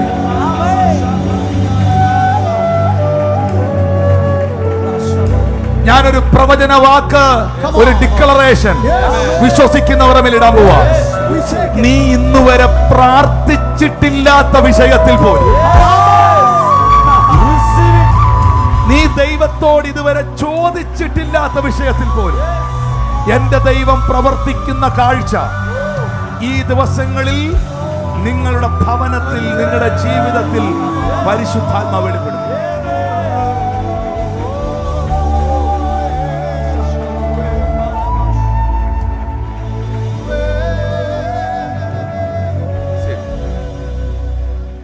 ഇതുവരെ ഞാൻ മനസ്സിലാക്കിയത്, ഞാൻ കിടന്ന് തല അലച്ച് കിടന്ന് പ്രാർത്ഥിച്ചാലേ ചിലതിലൊക്കെ ദൈവം പ്രവർത്തിക്കുള്ളെന്ന്.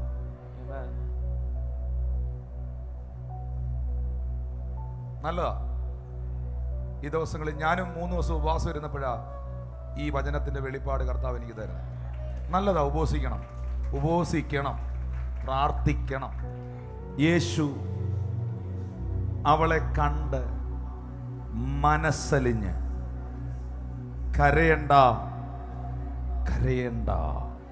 ഇൻവെർട്ടർ കോമേ കിടക്കുന്നുണ്ടോ സാധനം? കരയണ്ട. ആ വാക്കിന്റെ ഖനം.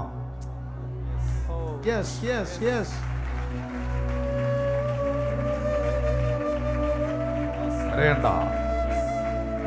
ഇപ്പൊ നാട്ടുകാര് കരയണ്ടേ? കരയാനേ ഇയാള് സമ്മതിക്കില്ലേ? അച്ഛാ, നീ അല്ല ഞാൻ കരയേണ്ടെന്ന് പറഞ്ഞെങ്കിൽ നീ കാണാൻ പോവാണ് അടുത്തത്.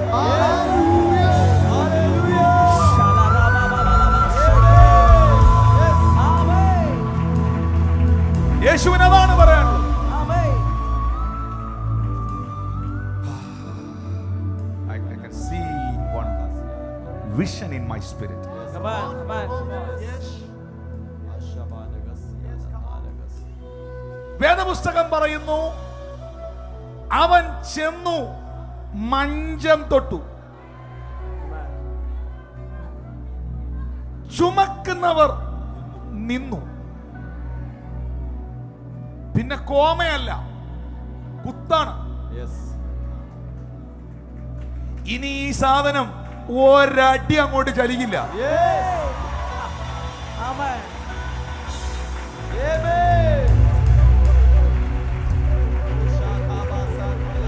കാരണം തൊട്ടവന്റെ കൈ സാധാ കൈ അല്ല. ഈ നിങ്ങളുടെ ജീവിതത്തിലെ പല പ്രതിസന്ധികളും ഇങ്ങനെ കോമായിട്ട് പോവുകയല്ലേ? ആ കടഭാരം ഇങ്ങനെ കോമായിട്ട് പോവുകയാണ്. നേരത്തെ 2.5 ലക്ഷമായിരുന്ന കടം ഇപ്പൊ അത് കുറഞ്ഞ് 1.5 ലക്ഷമായി. പിന്നെ അത് കോമായിട്ട് ഇപ്പൊ 50,000 ആയി.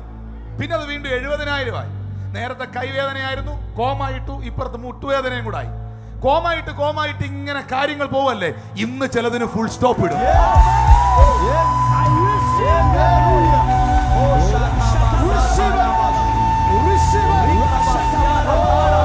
വിശ്വസിക്കാമോ? യേശു തൊട്ടാൽ നിന്റെ തലമുറയുടെ വിഷയത്തിൽ, നിന്റെ കുടുംബത്തിന്റെ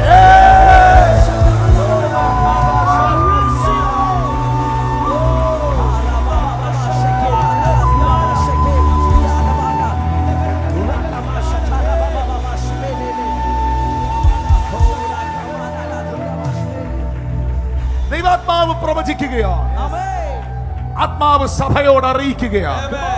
പല കാര്യങ്ങളും കോമായിട്ട് പൊയ്ക്കൊണ്ടിരിക്കുകയാണ്. ഇങ്ങനെ പലതും ഇങ്ങനെ തുടർന്നുകൊണ്ടിരിക്കുകയാണ്. പലതും പ്രതിസന്ധികളും ഇങ്ങനെ കണ്ടിന്യൂ ചെയ്യുകയാണ്. പക്ഷെ ഇന്ന് കർത്താവിന്റെ കൈ അതിന്റെ മേളിൽ വന്നാൽ അതിനകത്ത് ഫുൾ സ്റ്റോപ്പ് വീഴാൻ പോവുകയാണ്. പിന്നെ ഈ സാധനം കണ്ടിന്യൂ ചെയ്യില്ല. ആ രോഗം കണ്ടിന്യൂ ചെയ്യില്ല. ആ കടം കണ്ടിന്യൂ ചെയ്യില്ല. ഞാനിത് പറയുമ്പോൾ എനിക്ക് എന്റെ ഉള്ളം ദൈവത്തിന് നന്ദി കൊണ്ട് നിറയുകയാണ്. അങ്ങനെ സംഭവിക്കട്ടെ, അങ്ങനെ സംഭവിക്കട്ടെ, അങ്ങനെ സംഭവിക്കട്ടെ. പല വിഷയങ്ങളും ആവർത്തിച്ച് വെളിപ്പെടുന്ന മേഖലകളിൽ നിന്ന് എന്റെ ദൈവമേ, നിന്റെ കരം ആ വിഷയത്തിന്റെ മേളിൽ ഒന്ന് തൊടണമേ. മഞ്ചത്തിൽ തൊട്ട കരം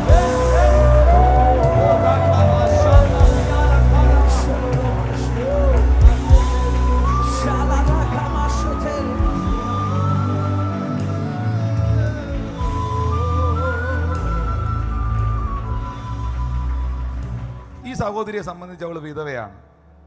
അവൾ അനാഥയാണ്. ആരോരും ഇല്ലാത്തവളാണ്. സ്തോത്രം. ഇനി ഈ മഞ്ചം ചുമക്കുന്നവരുടെ പ്രത്യേകത,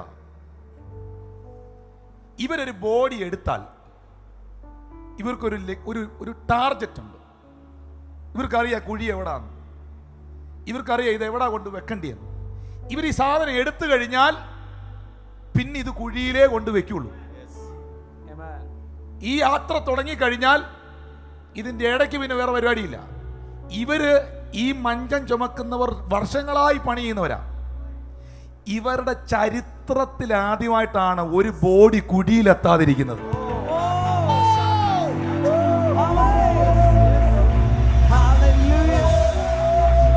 ഇവരുടെ ചരിത്രത്തിൽ ആദ്യമായിട്ടാണ് ഇവര് ചുമലിൽ ചുമന്നു കയറ്റിയ ബോഡി ശവക്കുഴിയിൽ എത്താതിരിക്കുന്നത്. ഇവരുടെ ടാർഗറ്റ് കൊച്ചിന്റെ അടക്ക, അമ്മ കരയ, ആകെ വേദനയാ. ഈ ചിലതൊക്കെ ഇങ്ങനെ പ്രതീക്ഷിക്കുന്നത് നിന്റെ അവസാനവും നിന്റെ പരാജയമൊക്കെയാണ്. പക്ഷേ ഇതിന്റെ ഇടയിലെങ്ങാനും കയറി എന്റെ ദൈവം തൊട്ടാൽ എല്ലാവന്റെയും കയ്യിൽ നിന്ന് പോകും. ഇത് മനസ്സിലായവർക്കൊന്ന് കൈയടിക്കാം. ഇതിന്റെ ഇടയിലെങ്ങാനും കയറി എന്റെ ദൈവം ഒന്ന് തൊട്ടാൽ, ഇത്രയും വർഷമായി മഞ്ചം ചുമക്കുന്നവർ കൊണ്ടുപോയ ബോഡി കുഴി വെക്കാതിരുന്നിട്ടില്ല. പക്ഷേ പാതി വഴിയിൽ ജീവനും മരണവുമായി കൂട്ടിമുട്ടി.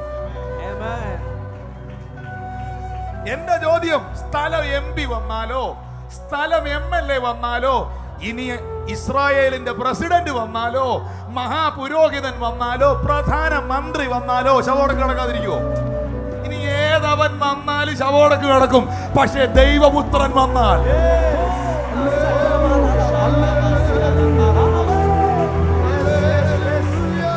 നീ അവനെ ആരാധിക്കുന്നതെന്ന്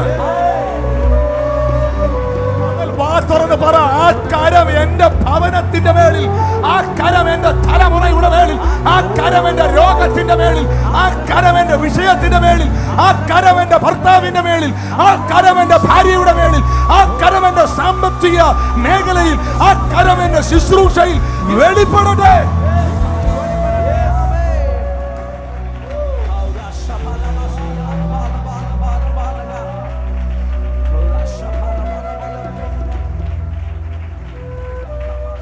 മഞ്ചം തൊട്ടു. നിങ്ങൾക്ക് അത് ഇമാജിൻ ചെയ്യാൻ പറ്റുന്നോ? 4 പേര് ഇത് പിടിച്ചിട്ടുണ്ടെന്ന് കരുതുക. യേശു വന്ന ആ മഞ്ചത്തിലോട്ട് തൊട്ടു.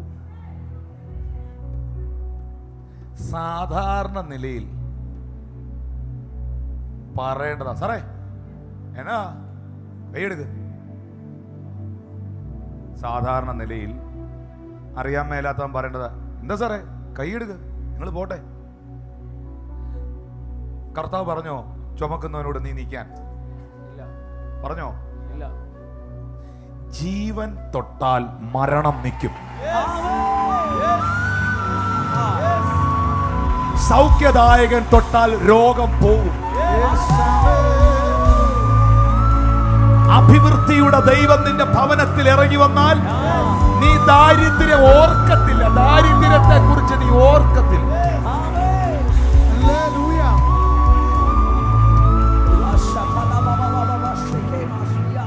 ഇട്ടിട്ട് പോകത്തക്ക രീതിയിൽ ഒരു സംഭവം അടുത്തുണ്ടായി. അടുത്ത സെക്കൻഡിൽ 14-ാം വാക്യം പറയുന്നു, ബാല്യക്കാരാ എഴുന്നേൽക്ക എന്ന് ഞാൻ നിന്നോട് പറയുന്നു.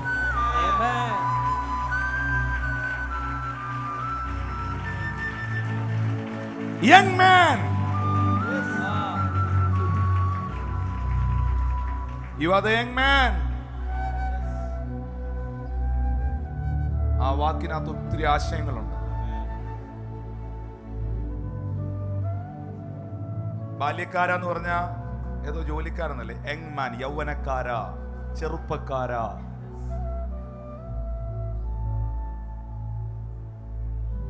നീ എഴുന്നേൽക്ക എന്ന് ഞാൻ, ആ വേർഡ് കണ്ടോ, ഞാൻ നിന്നോട്.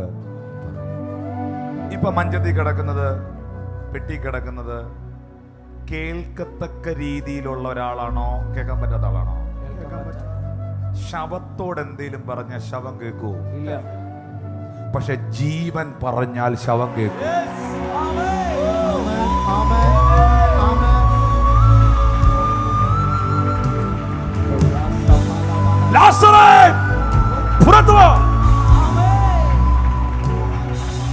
ബാല്യക്കാരാ എഴുന്നേൽക്ക എന്ന് പറയുന്നല്ല, ഞാൻ നിന്നോട്. ഈ പറയുന്ന ആൾ ആരാന്ന് ഉള്ളതിന്റെ അടിസ്ഥാനത്തിലാണ് അടുത്ത റെസ്പോൺസ്. എന്തായിരിക്കും അവിടുത്തെ ആ സീൻ? എന്തായിരിക്കും? ഉടനെ അടക്കാൻ കൊണ്ടുപോയ ശവം എഴുന്നേറ്റിരുന്ന് അപ്പോഴും ഇവന്മാര് മഞ്ചം പിടിച്ചിട്ടുണ്ട്. മഞ്ചം ചുമക്കുന്നു നോക്കിയപ്പോ അവൻ ചുമന്ന ബോഡി എഴുന്നേറ്റിരുന്ന് പാട്ട് പാടുക.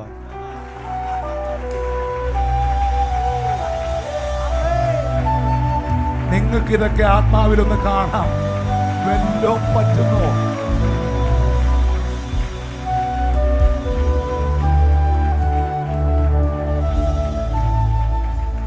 ഞാൻ ഇവിടെ വന്നു കയറിയപ്പോ പറഞ്ഞൊരു വാക്കുണ്ട്. ഈ ഉണർവിനകത്തും ഈ അത്ഭുതത്തിനകത്തും ഈ ആരാധനയ്ക്കകത്തും ഈ ആത്മസാന്നിധ്യത്തിനകത്തും കർത്താവ് നിൽക്കാൻ പറ്റിയത് തന്നെ ഒരു ഭാഗ്യമാണെന്ന് ഞാൻ പറഞ്ഞില്ലേ, അതാ ഈ സംഭവം. Yes. Amen. ആ ഒരു മൂമെന്റിൽ നിന്ന ജനം എന്ത് എന്നായിരിക്കും ഓർത്തെ ഭാഷ.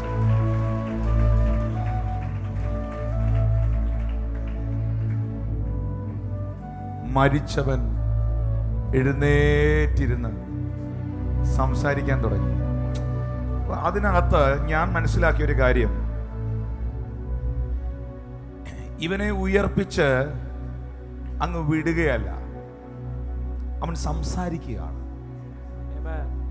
ഒരു മനുഷ്യൻ സംസാരിക്കണമെങ്കിൽ ജീവിച്ചിരിക്കുന്നവന്റെ പ്രത്യേകതയാണ് സംസാരിക്കുന്നത്. Amen. പിടികിട്ടുന്നുണ്ടോ? Amen. അവൻ ശരിക്കും ഒരു ഡ്രീം അല്ല, മാജിക് അല്ല, ഇമാജിനേഷൻ അല്ല, ഇറ്റ്സ് എ റിയൽ. Amen. നിന്റെ മുമ്പിൽ നടന്നത് ഒരു സത്യമാണ് എന്ന് വ്യക്തമാക്കാനാണ് അവൻ എഴുന്നേറ്റപ്പോൾ തന്നെ അവൻ വർത്താനം പറയുന്നത്. Amen. അവന്റെ ശബ്ദത്തിൽ അവൻ സംസാരിക്കുന്നത് ചുറ്റുമുള്ളവർ കേൾക്കുകയാണ്. Amen. അവന്റെ അമ്മയ്ക്ക് മഞ്ചത്തിൽ നിറക്കി കൊച്ചിനെ കയ്യിലോട്ട് കൊടുക്കുകയാണ്.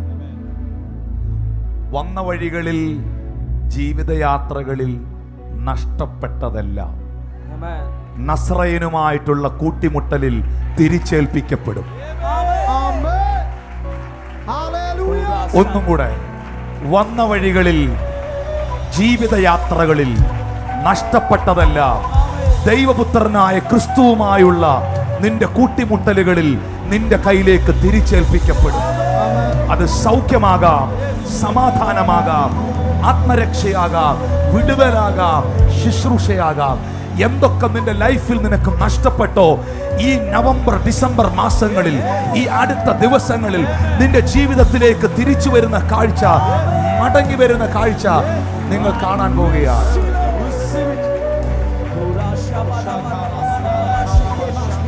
സാക്ഷ്യം പറയാൻ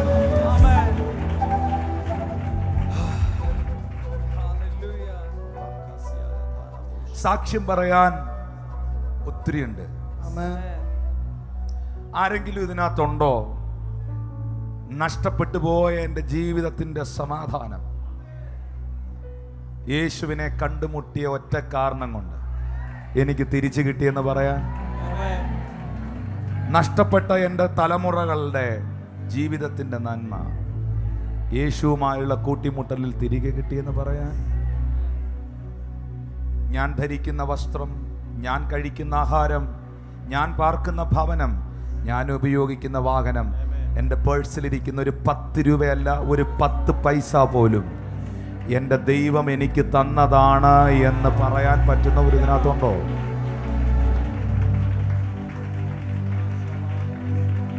ഞാൻ ഇപ്പോൾ ഈ അമ്മ തിരിച്ചു പോകുന്നത് മോനെയും കൊണ്ടാണ്. Amen. ഇപ്പോൾ ഈ അമ്മ തിരിച്ചു പോകുന്നത് കരഞ്ഞോണ്ടല്ല. ഇപ്പോൾ ഈ അമ്മ മടങ്ങുന്നത് അവളുടെ സന്തോഷമൊന്നും നമുക്ക് പ്രെഡിക്റ്റ് ചെയ്യാൻ പോലും പറ്റത്തില്ല.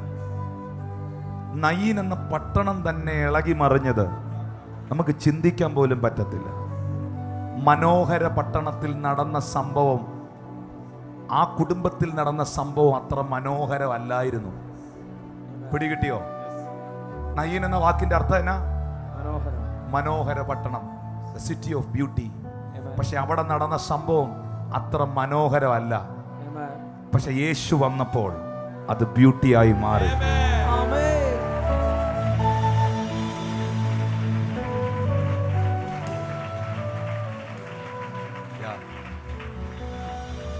വീട്ടുപേര് ശാലോം ഹൗസ് എന്നായിരിക്കും, പക്ഷെ വീട്ടിൽ സമാധാനം കാണുകയില്ല. ഷാലോം ഹൗസ് സമാധാനമുള്ളതാകണമെങ്കിൽ ഷലോമാകുന്ന ദൈവം നിന്റെ വീട്ടിൽ വരണം. Amen. സ്തോത്രം.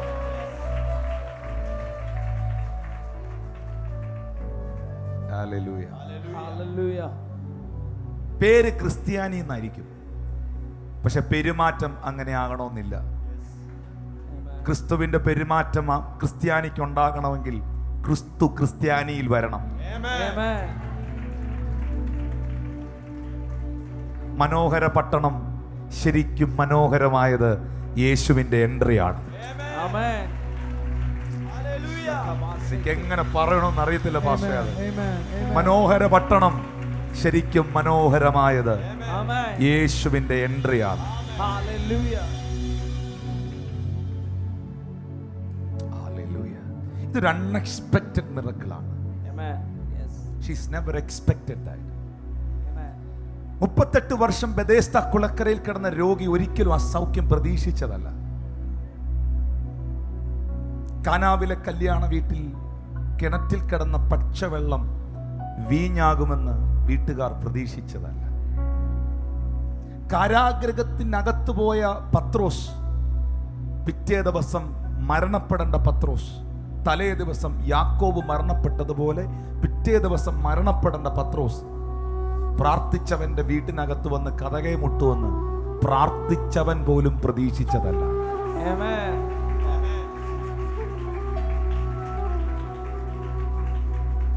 ഞാൻ വീണ്ടും ആവർത്തിക്കുന്നു, Amen.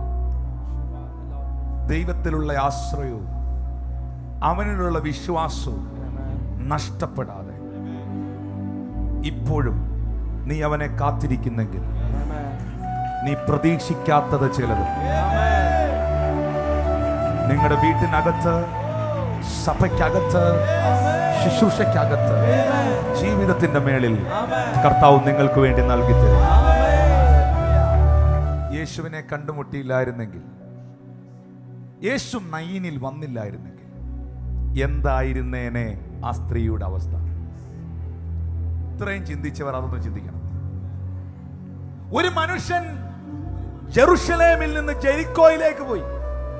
അവൻ കള്ളന്മാരുടെ കയ്യിൽ അകപ്പെട്ടു. വഴിയിൽ നഗ്നനായി അർത്ഥപ്രാണനായി ജീവശവമായി കിടക്കുമ്പോൾ ആ നല്ല ശമരിയൻ അവനെ വന്ന് എടുത്തില്ലായിരുന്നെങ്കിൽ എന്തായിരുന്നേനെ അവന്റെ അവസ്ഥ? നയീൻ എന്ന പട്ടണത്തിൽ യേശു വന്ന് അവളുടെ കരച്ചിൽ കണ്ട് മനസ്സലിഞ്ഞ് മഞ്ചം തൊട്ടില്ലായിരുന്നെങ്കിൽ എന്തായിരുന്നേനെ ആ സ്ത്രീയുടെ അവസ്ഥ?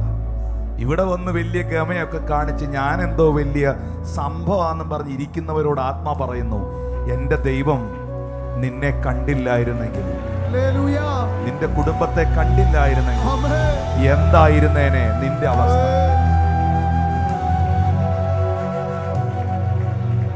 ആ മഞ്ചത്തിൽ തൊട്ട കരം, നയീൻ എന്ന പട്ടണത്തിലെ വിധവയുടെ മകന്റെ മഞ്ചത്തിൽ തൊട്ട കരം, കർത്താവേ എന്റെ രോഗമുള്ള ഭാഗത്തൊന്ന് തൊടണമേ, എന്റെ പ്രതിസന്ധിയിൽ ആ കൈ ഒന്ന് ഇറങ്ങി വരണമേ, ആ കരം എന്റെ തലമുറയുടെ മേൽ വെച്ച് അവരെ ഒന്ന് അനുഗ്രഹിക്കണം, ആ കരം എന്റെ ബിസിനസിന്റെ മേലൊന്ന് വരണമേ, Amen. ആ കരം എന്റെ ആത്മീക ജീവിതത്തിന്റെ മേൽ, എന്റെ ഭൗതിക വിഷയങ്ങളുടെ മേലൊന്ന് വരണമേ. ആത്മാർത്ഥമായി അത് ആഗ്രഹിക്കുന്നവർ വായികൾ തുറന്ന് പ്രാർത്ഥിക്കാൻ തുടങ്ങിയ ശതാധിപൻ,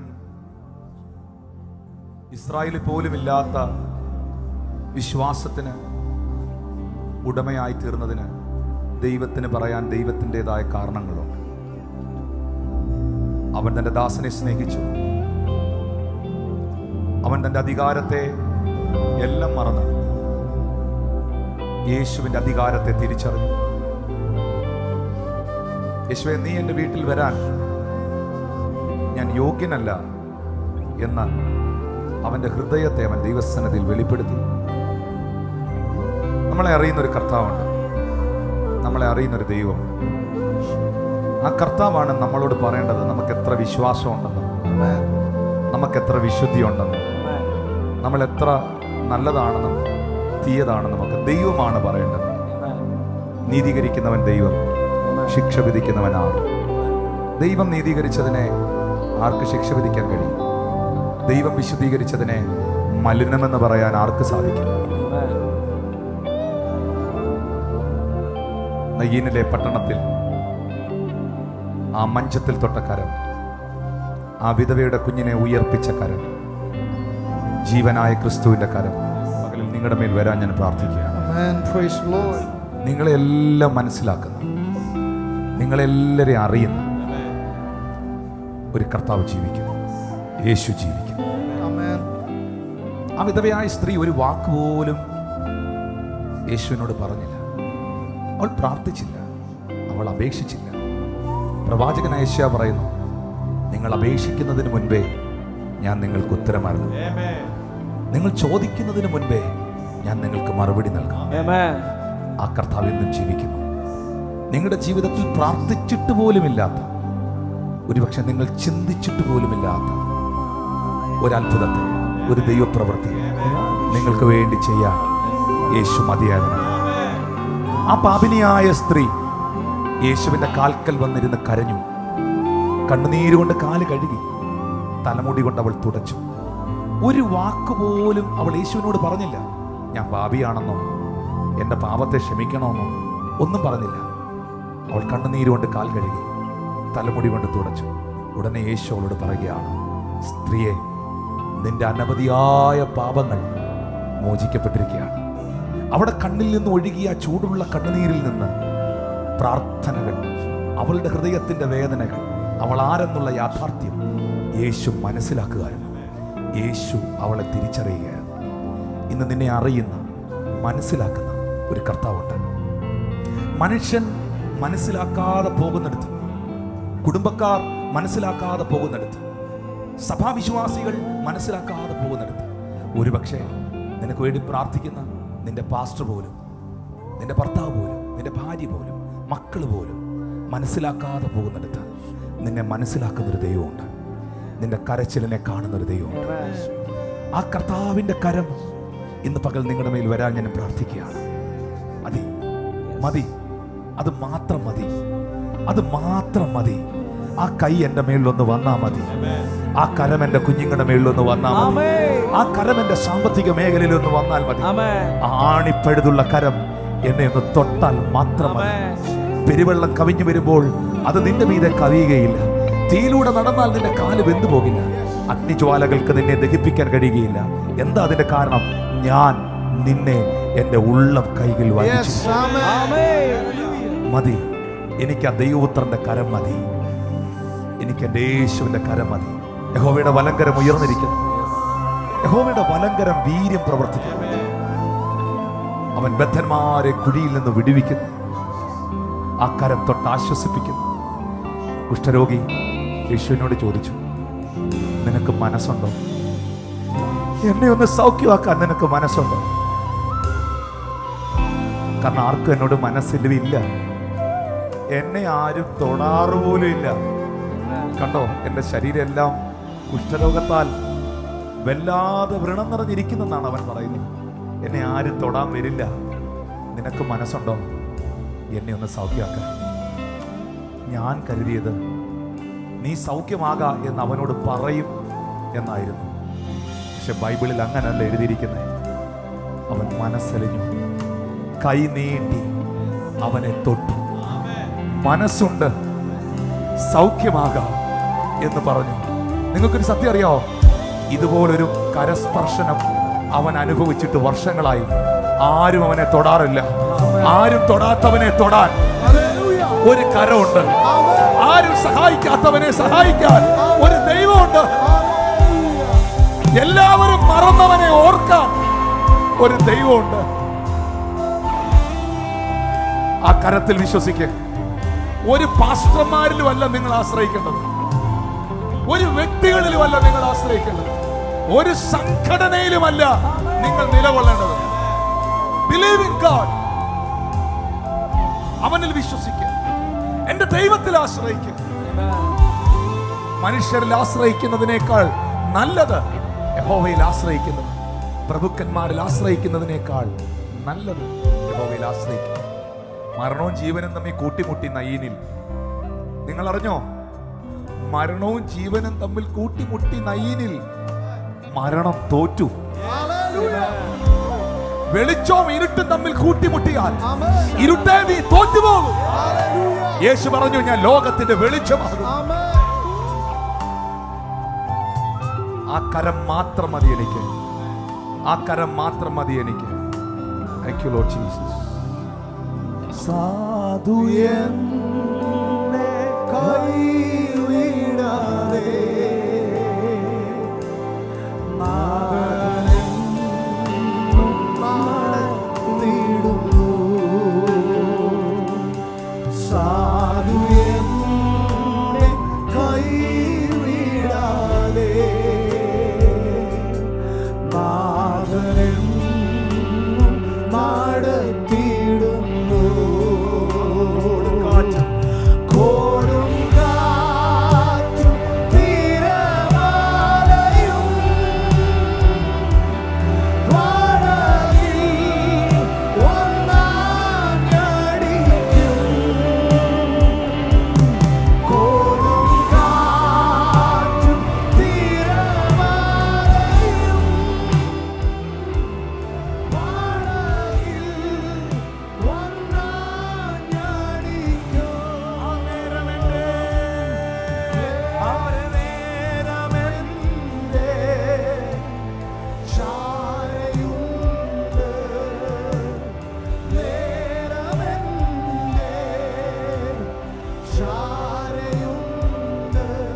യേശു എന്നും വല്ലഭൻ, യേശു എന്നും വല്ലഭൻ.